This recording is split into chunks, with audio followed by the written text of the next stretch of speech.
Hey guys, what's going on? It's Brandon with Premier Fitness Systems and now Baseball IQ. Really cool to have a friend and client with us today. He's the first Baseball IQ interview, and really one of the motivating factors to do this, to actually try to start this interview process, this podcast up, Paul Goldschmidt here. And yeah, man, I'm just excited to get a chance to chat with you. You know, like I said, the motivation for this is a lot of our conversations and what you've taught me as a man, as a professional, as a father. And I feel like it's a really cool platform to share some of that information.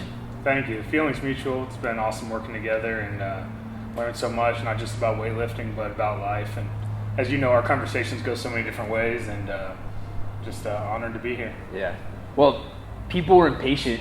You know, today we know that, right? So let's cut right to it. What is the secret to being a great hitter in the MLB? Is there a secret? I don't know. I wish I knew. So, I mean, you're always trying to figure it out. I would say there's probably not a secret. Just try to get better every day. And, I mean, I've been pretty fortunate to, you know, have some great coaches and play with some great players. And I've tried to pick their brains. And there's not like one thing that everyone just says is, you know, it's hard. The game of baseball is a game of failure, you know, as a hitter, especially, you know, if you're getting out 7 out of 10 times, you're going to be an all-star. So, you know, for me, I'm just trying to keep it simple and try to get better every day, keep learning. And honestly, whether it's hitting or any other part of baseball, really my whole life, you know, that's kind of a theme that I'm sure we'll touch on a lot. Yeah. So what are some of the biggest things, like, in your process of getting to the MLB, being an all-star, like you look back on as lessons, whether it's from a coach, whether it's from a player that you look back at now and say, those are big lessons?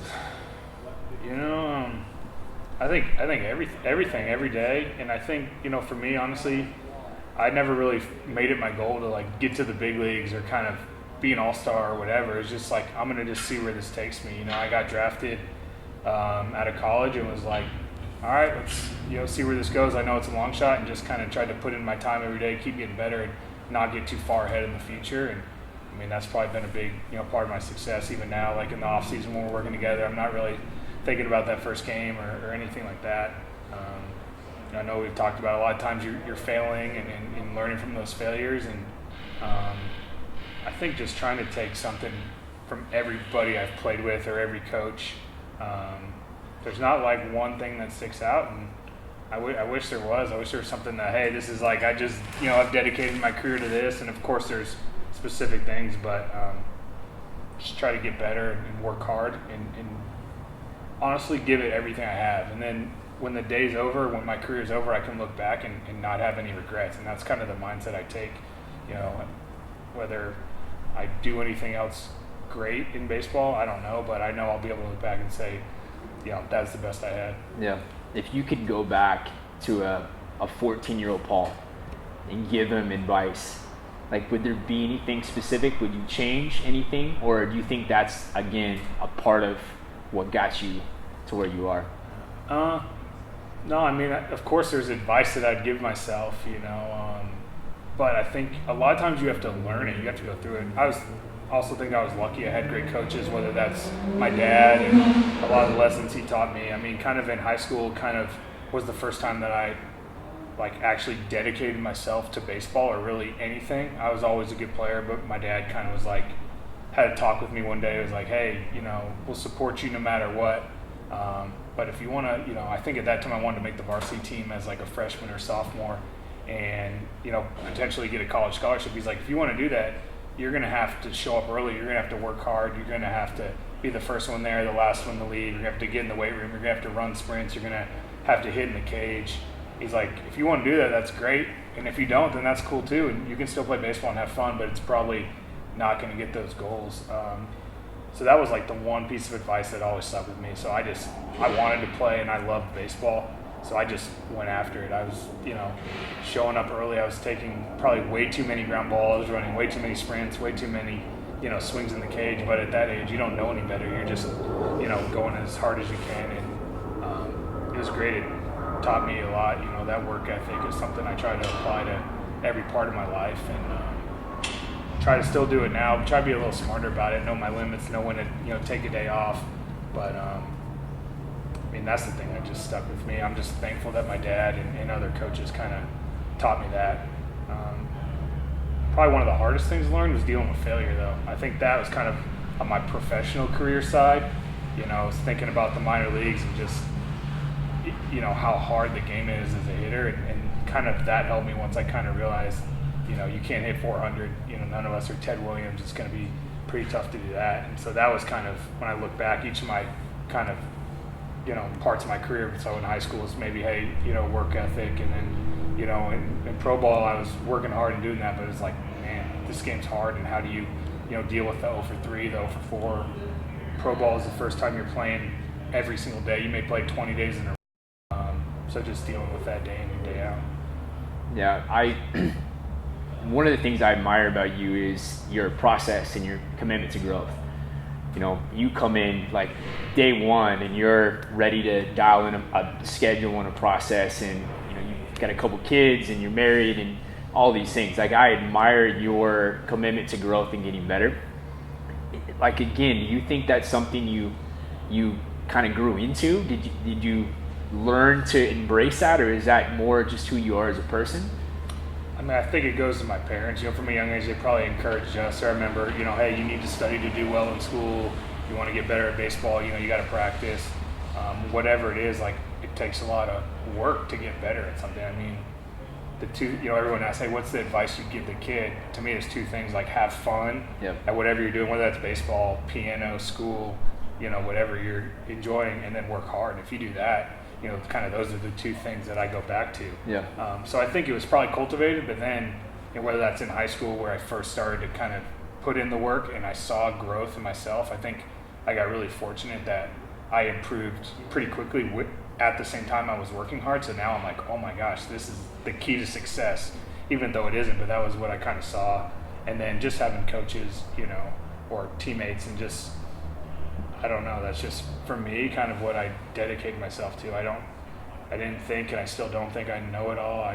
Basically any knowledge I have, I stole from someone else. And so it was cultivated, and now it's just become a part of me that I just want to keep learning, and I want to keep getting better. And the schedule thing and all that kind of fits my personality. Like, it's not just baseball, I got to be there at 9 a.m. Like, I'm kind of like that to a fault everywhere. And but that's kind of like, I don't want to look back and have regrets, and that work ethic and that schedule kind of allows me to do that. So if I'm on time for my workout, I know I got it in, I have the right focus. Same thing in the batting cage. Like, I can live with failure if I know I put in the work, I know I was prepared, I had the right mindset, all the things, that are within my control. But if I, didn't prepare to the best of my ability, didn't put in the work, didn't do these things, and then I failed, then that's where I really kind of sick to my stomach and can't really live with that type of failure. From a mindset standpoint, like, what are some, like, walk me through, you're preparing for a game, you're preparing for a pitcher, like, what kind of goes on in your head? Like, what do you think about? How do you prepare yourself for, a given game, a pitcher, especially for, like, a younger baseball player out there? Like, walk me through that. Yeah, again, I think, like, my focus is always on what I can control. So, I think a lot, and this is what I had to learn, like, not getting upset with an umpire or a bad call. I know I'm a little off topic, but, whatever, not getting concerned with the weather, not getting concerned with all these things that are out of my control, and just take care of what I can take care of. So, showing up, at the time that I've designated, I want to, for me specifically, the first thing I'm going to do is kind of take care of my body, whether that's getting in the training room and weight room, and kind of get loose and kind of move and do kind of the stuff I need, the maintenance work to kind of get my body ready. I'm going to get in the cage. I'm going to take my swings. Before batting practice, I kind of have, maybe a few drills or something I'm working on that kind of prepare me for that day. While I'm in there on the mental side, like, I want to be focused on everything I'm doing. I'm not just in the cage like, oh, here, I got to take 30 swings and didn't get anything out of it. I mean, I want the least amount of swings, total focus, quality over quantity. And I'll take as least swings as I can, as least reps in the weight room to kind of, save your body, but everyone having a purpose with it. Don't waste my swings. Don't go try to play home run derby during batting practice. I mean, I got to have, the most boring batting practice of all time. Like just try to hit nice, easy line drives, kind of work on my timing, work on my swing, work on seeing the ball, just really having that purpose so that in the game now you can just go play. Yeah. So same thing, like I'm going to take ground balls and, I'm not out there just messing around, hey, here's like my few keys to fielding a ground ball. I'm going to make sure I'm focused on that. I'm going to take my ground balls, then I'm going to move on to the next thing. So, once you get to the big leagues, there's scouting reports and stuff like that you can do. Most young hitters and people not in professional baseball, they're not going to have as much as that, but you can still, little cheat sheet. You can watch the guy warm up in the bullpen. You can watch a guy warm up in between innings. Once the game starts, you can watch the pitcher on the mound. You can watch every pitch he throws. So you're in the dugout. You can kind of see how his pitches are moving. You can talk to your teammates. They can give you information. So there's that way where you're mentally engaged the whole game. And not that you have to be like so locked in. I mean, you have to take a mental break too. But, when you're not hitting, you could either be looking in the stands or just hanging out in the dugout, or you can be looking for, a way to get better or something you can pick up that can, help you for your next at bat, or help a teammate, or help somebody else, or help you for the next game. And so, I'm always trying to look for that edge, and some of that can be done before the game, especially once you're in the big leagues. But there's other ways to do it. So I know you're a big reader, and probably some of the best books I've read recently have come from you. And when you're speaking, that made me think about like purposeful practice, right? Like on that topic, what are some of the books you've read recently that you feel like have made an impact in your life? Maybe baseball related, maybe unbaseball related. Like, is there 5 books that you can think of right now that you would recommend? Man, you're really putting me on the spot. The first book that really opened my mind, especially on the mental training, this one just comes back because it was the first one, is a book called Freedom Flight. And, the trainer with the D-backs recommended it to me, and I was not a big reader at all. And it, it's a true story about this prisoner of war, and he goes over, he's captured, and he kind of, gets his mindset. It's about his mindset while he's a prisoner of war, and he comes back, to the United States and gets out, and just, that opened my mind to the power of my mind, and kind of really tried to dedicate myself on that. Man, there's plenty of other books. I know we've read a couple of Ryan Holiday's books. Ego is the Enemy has been a great one. His other one, Obstacle is the Way. Mark Batterson's one of my favorite authors, if not my favorite author. I could, probably keep going, but I don't know if there's like one book that I'm like, man, this is the Spartan Holy book. Grail. Yeah, Right. Gates of Fire. That was a great one. It was like, it kind of go down different genres. There's like, your spiritual, your faith. That's, Mark Batterson. He's a Christian author. So I'm reading, I've read maybe 10 of his books. He's awesome. There's, mental training books. There's, you read stuff about business, leaders and managing. And there's just all these topics that I go into. And most of my books are usually, for me to try to get better and try to learn, but there's a lot of different ways you can learn from a lot of different people, and there's times I'm reading just for fun, but that's probably the small majority. Like even the book Range, which you suggested to me about like specialization, and I think that's an interesting, like with baseball, right? Like, I mean, you have a son. We've chatted about this a little bit, but really advice would probably be don't specialize until later, right? Like play a lot of sports, try a lot of things. Yeah, that's my most recent book that we, now you started, that I got on, was a book called Range, and just talks about having a range of skills and not being, so super specialized. And I think, we think you got to start, whatever it is you're interested in, whether that's chess or music or sports, at a certain age, and pick one sport. And, most of the guys that I've played with, that's not the truth. They played a lot of different sports. I mean, I played every sport growing up.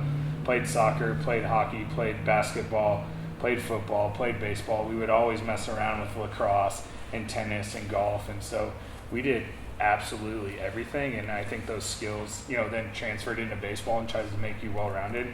And, most guys that I play with and most professional athletes are the same way. So, I mean, there's not one way to do it. And but that one for sure was great and has impacted me. And now, I'll definitely be encouraging my kids to try as many things as they can. I didn't play baseball only until high school, and it was never because I thought I'm going to play baseball only, and now I'm going to get to the big leagues or I'm going to get a college scholarship. I just loved baseball, and it came time to just say, hey, I don't have time to do everything. What was my favorite? And I'll go play baseball. And where it's taken me was, never in my wildest dreams, or maybe only in my wildest dreams. And it's been crazy, and it still is. It's crazy that I get to, play baseball for a living. Yeah, I think that's what makes you part of what makes you such a great human is like your humility. That you like being around you, like you're one of the most humble guys I know, but happen to be one of the best baseball players in the world. So I think that plays into your growth.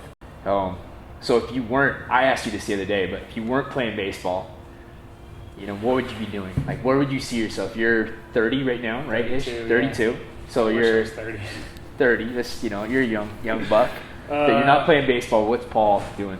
Yeah, I was studying finance in college, so math was always my best subject. So I wanted to do something with investing, and I don't know where that would have been with personal finance or corporate finance, but probably something on that or with economics. And it still interests me. I pay attention a little bit, but I think that's the where I was headed. Now where that would have taken me, I really don't know. But that that was my personality, and thought it would give me a range of options if baseball didn't work out. So I went back to school while I was still playing and was able to finish my degree. So I still have those options when I'm done playing, if that's that avenue I want to choose. Awesome, man. All right, so walk me through. Let's create a scenario. Let's say it's like a high stress scenario. It's Game 7. It's you're tied up. You're coming up to bat. What is your process, and is it always the same? Is there a process you stick with? Like, you come into the dugout, you came off the field. Like, how do you start to prepare yourself for that bat?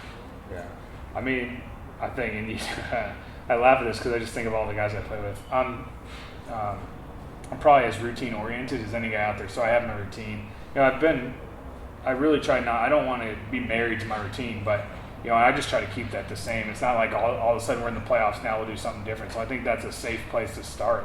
I usually stand in a similar spot in the dugout. I know when I have to get ready, when whatever the pitcher's hitting or whatever, and I try to stick with those same things. I think that just kind of keeps you where you're not getting too much and making the moment too big.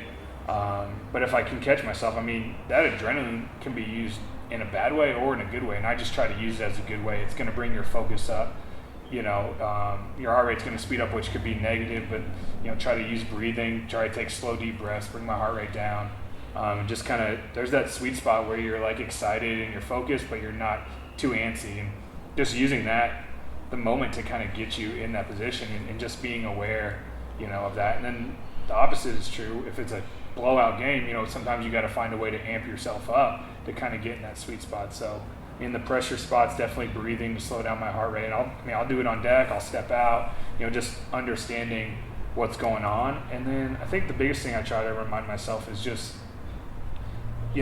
what I don't really like the word process, which it probably is the one I should use, but just the things that I can control. And that's where, what's my focus on? If I'm in the box, is it like get a hit, or is it, or drive a runner in, and that's a result oriented, or is it like, hey, see the ball, hit the ball hard? What is kind of, my process? What am I doing? And kind of just stick to that. Whether just take the outcome out of it, and that's just a good reminder. And I notice the more times I do that, the higher, likelihood of success, or at least a good at bat, which to me is really how I define success, rather than, letting the result get into it. So are you looking for a pitch?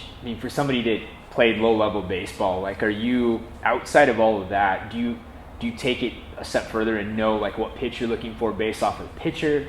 Is that? There's some bit of that. I think it's a lot more simple than most people think. You look at how baseball works, and when the pitcher makes a mistake, they get hit hard. And if they make a really nasty pitch and they're on the corner, they're out of the zone, they're going to get you. There's not many guys hitting home runs on balls that are out of the zone or right on the corners. So I think it's just keeping it simple and trying to get a good pitch to hit, put a good swing on it, and hit it hard. And all those, again, are not results. That's get a good pitch, take a good swing, hit it hard, and then whatever happens after that's out of your control. So, and maybe even to get a good pitch is, see the ball. I think just keeping it simple. and not getting it too complicated. And that's just something that I really try to do. I probably should know more about peripheral stuff, but I've kind of leaned on what are my necessities, what's the simplest form, what are these couple keys, and I just hone in on that, super vigilant, super focused on that, and I think that's going to take care of the situation, a high percentage of the time. Yeah, it's cool, man. So another question is so you're at home, so you're in St. Louis now. What is a day like on a home game and then an away game? Like, they change, obviously, game time, but like, what does your day look like? Because I think a lot of people maybe don't appreciate like traveling, like how hard you guys work and what goes into being a professional. There's a lot that goes into that. I mean, what's like a typical day? Yeah. So I just think of baseball more like a regular job, and it's a little different is that, you may work 7 days a week, and, but the biggest thing I feel like is our family time's in the morning. So whether it's a home or on the road, if your family's with you, you're trying to have like a family breakfast, and you're trying to kind of have that relaxed and downtime in the morning. If there's any errands you need to do or anything you need to get done, then usually right around lunchtime or after lunchtime in the early afternoon, you're going to the ballpark, and, there's a couple hours of, like I talked about earlier, you're going to get in the weight room, you got different things in the training room, you want to hit in the cage, you want to take some early ground balls, you want to go over scouting reports, you're kind of doing that, and then, play the game, and then you get home, and it's usually 10, 11 o'clock, midnight, and try to come down, and your adrenaline's still going, and get to bed, for me, as quickly as possible. There's times where you don't do that for whatever reason. There's times you got to fly out after the game, and, you just learn how to deal with it. Our hours are just a little different, where most people are working, in the morning, and then they're home and having family dinner. Ours is kind of gone, and then you understand in the off season you have a little bit more downtime where you can catch up on family time or vacation time. But for those 6 to 8 months, you're you know what your schedule is, you know where you have to be, and you just show up and do it. Yeah. I mean, yeah, traveling, all that plays in, right? There's a lot that goes into it. Yeah, you just got to be aware of your sleep and trying to make sure you're ready for the game and just prepare yourself. But I think guys are getting smarter and taking better care of their bodies, and there's enough resources that you can learn how to do it. And sometimes you just have to go play. I mean, a lot of that's out of your control. It's just like, hey, we had a late game, with a quick turnaround, and I think, I had a coach in AA, Turner Ward, and he was like, would always say, no excuses. You talk about like a lesson, like no excuses. It doesn't matter what, whether it was the weather or, a late game or sleep or travel, especially in the minor leagues, there's just some brutal travel. Rain delays, like you couldn't complain. And so I think that's something that really he drove into me, and I've always remembered that. So just try to go there and play and whatever it is, and take care of it. If you didn't sleep, show up and play hard. If you did sleep, go and do it again, and just try to keep it simple and not worry about all that extracurricular stuff. What's your favorite place to play? Like, is there a stadium? Is there a town? Is there that you own that team, or it's just that? There's places I've played better, and there's places I've played worse. But again, you never know. That can change on a dime, and I really don't buy into it that much. I mean, if you get too overconfident, then that can change. And if you think you can't hit it in a certain stadium, then every time you go there, you're going to be miserable. So I think the biggest thing is just you want to be playing like meaningful games in a stadium where it's a good atmosphere. And all of them are different. There's like older stadiums like, Wrigley Field. There's, being when I was with Arizona, like San Fran is a newer stadium that they were selling out every day. Dodger Stadium, I think, had the highest attendance. There's places on the East Coast that are really cool, and each place kind of has its own personality, and it's just fun. And I just try to embrace it, whether that's fans cheering for you or fans talking trash. Kind of just take it all in. Embrace it. What was your first major league at bat? Was it in Arizona? No, I was on the road. I got called up in San Fran. Okay. And I got to hit my first at bat off Matt Cain, and that was really cool. We were in the playoff race. I think that kind of added to, like, when I look back at that moment, it wasn't just about me getting a hit. We were 2 games back in the division race. We came up and we won that first game. We won the second game, and I was able to get a hit. I got a home run the second game. My first home run, and then we took over first place, and then we ended up going on and winning the division, making the playoffs that year. So for me, that was like storybook. You come in and they were the defending World Series champions. The place was sold out, and so it was just a really cool atmosphere to come into. And it's just funny how it works out. I was really fortunate, rather than I mean, all games are cool, but especially to be in. That's what the playoffs, the pennant race, the division race.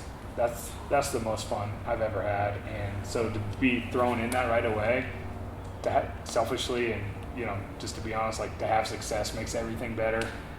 For us to win as a team, like it kind of all came together that season, which was really cool. Did you start that day or did you pitch it?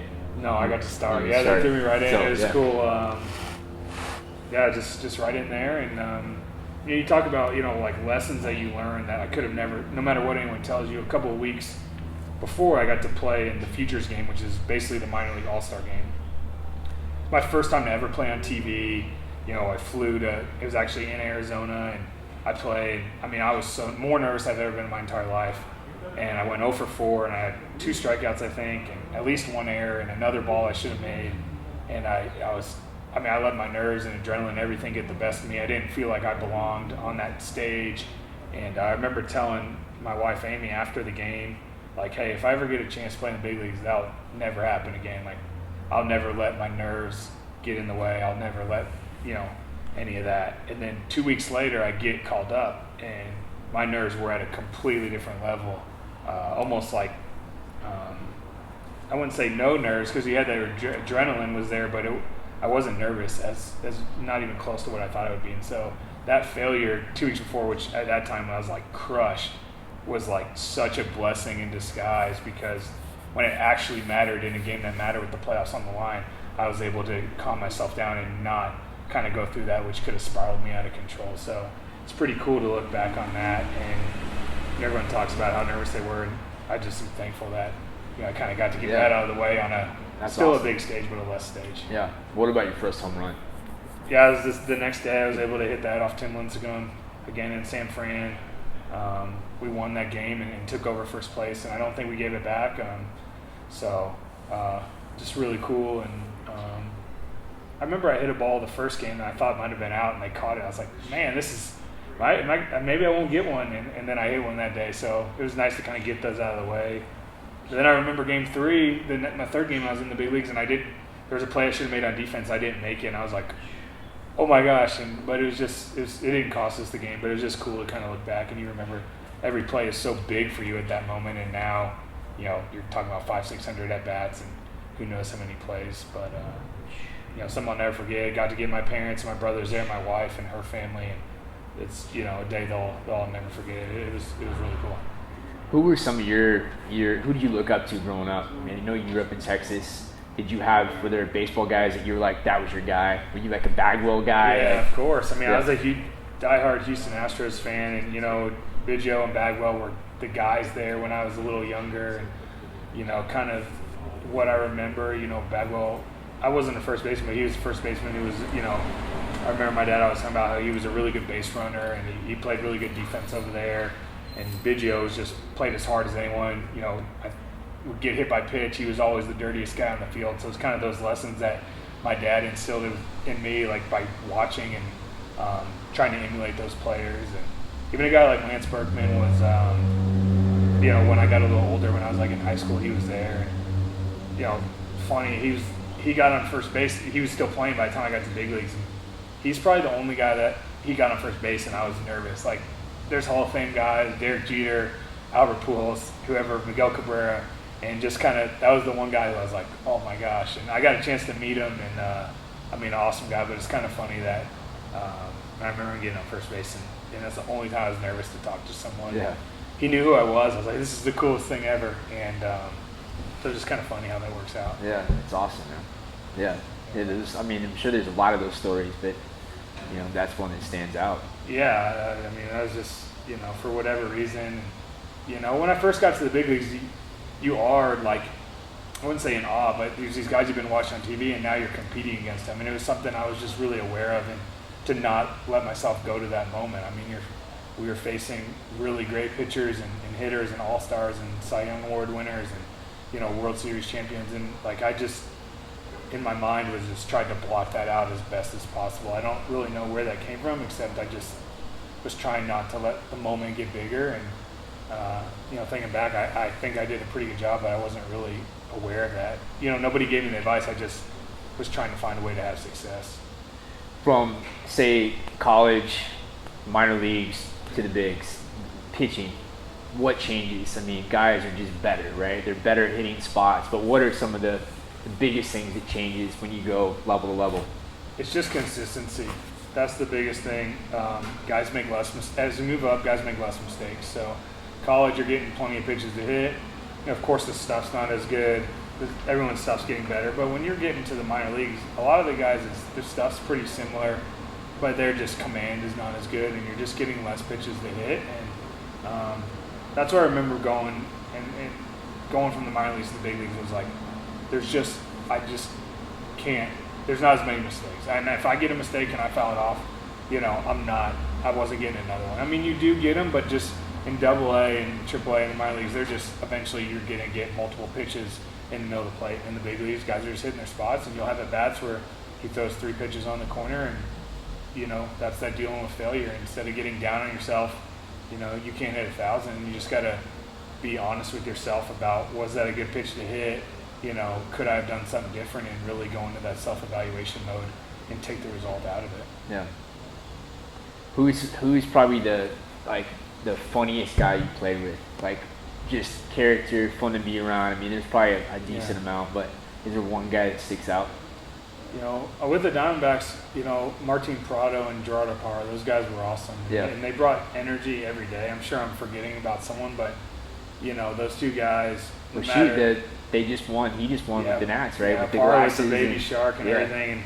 And that doesn't surprise me. I love them. I mean, both those guys are some of my favorite teammates. And, they would come in the locker room and everybody would get a hug, and they were always smiling. And they brought so much energy. It's so different than me. I'm a lot more quiet and reserved, but everyone, to a man, loved those guys as teammates. And, they were funny, but, more just bringing that energy and being a great teammate, regardless of whether they had, a bad day or not. It wasn't about them, and just have a lot of respect for them and thankful to play with them. So, what's the one thing you would, if you could, you talk about coaching and kids, we talk about growth mindset, we talk about, being okay with failure. I mean, is it those things, like the one big thing, if you were coaching a young team right now, what would you want to instill in a young athlete embracing growth? I mean, is there... Again, I'd say have fun and work hard. Yeah. That's the easiest thing. Yeah. I mean, that's what I go back to. I mean, we all have a free choice if we're going to go play this sport or do what we're doing. We live in a country where we get to make our own decisions, so you might as well try to do something you enjoy. You might not enjoy, all the workouts and everything, but that's the hard work aspect, and getting through that to do, and get to play a game you love. I just look at sports as just a great metaphor for life, and it's a learning. That's why I want my kids to play. That's why I have such a great appreciation for all sports. It's a team aspect. There's so much failure. It just teaches you so many lessons if you let the game more than, I want you to play the sport so you can, get a scholarship or play professionally. No, I want to use sports just to help, build the individual up and learn from it, and just help you in your overall life. And if you're using that for that, sports and whatever it is, I mean, music or chess or school, it's all that to kind of, not the end all be all, but to kind of help you as a human being and teach you these lessons that you might not learn, in another avenue. Yeah, might as well have fun, right? Of course. I mean, you only get one shot. Yeah, if you're trying, I mean, you can't do it all the time, but I think some perspective is good. We're not overseas fighting a war like, our military is. We're not, in a, place where there's just some horrible, heinous things happening. I mean, we're out there, and even if you're playing at an amateur level or you're playing high school, you're playing a game. You're not doing something that serious, and having that big picture perspective, while also knowing that I can still dedicate myself 100% to this at that time, but knowing that if I fail or when I fail, we're going to fail. It's not the end of the world. Yeah. All right. So I've taken enough of your time, but I like when people do this, right? I listen to podcasts. They always have like a thing, and I'll be honest. I just kind of threw this. This just popped in my head, right? So this is going to be like the random sport question. Okay, all right. So this maybe is our thing, maybe not, but you have to answer. Okay. So Ricky Henderson versus ostrich, who wins? Completely random question, but who wins that race? I would assume an ostrich, but you don't put anything past Ricky Henderson. He was fast, man. I don't know how fast ostriches go. Depends how long they got to run. Probably. What if it's like around the bases? The ostrich probably can't run. No, yeah, for sure. All right. I don't know if Ricky is he the fastest guy. He was when I was a kid. Yeah. So I mean, he's got the record for stolen bases, right? Does he still? Probably. I don't know. All right, man. Well, I appreciate you, bro. You know, thank you for your time, and I mean, it's cool to share time with you and get a chance to work with you and pick your brain. I feel like I've learned so much being around you. I know I'm a better person, and that's kind of the idea of this, is to be able to share some of this with other people. So that's awesome. Yeah. I'm honored to be on the first one. First one, man. So we're gonna do like 2, 3. Yeah, of course. Whenever you want. All right, bro. All right. Thank you. Appreciate it. Cool.